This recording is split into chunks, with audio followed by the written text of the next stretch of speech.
suddenly interest rates came down and asset prices went up. And everyone's like, this is good, but it's not really good for the other, 99%. And you have this economy now where 10% of the people get, let's call it half the consumption. And a lot of that's tied really to the 1%. That's not a healthy, normal economy.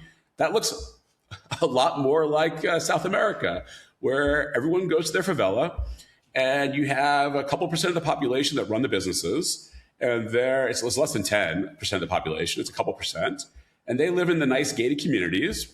Everyone else lives in the favela. Look, there's a good favela, there's a not nice favela, there's a really terrible favela, but it's a favela.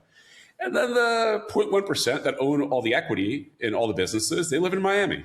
And they stop in once a quarter to check up on things, but they live in Miami. And when they have an election, they pretend to care about the poor people, and everyone gets a carton of cigarettes and a handle of whiskey. And they make a bunch of promises that everyone knows no one's going to keep. And then they go back to Miami. And I think we're going to start looking more like Latin America.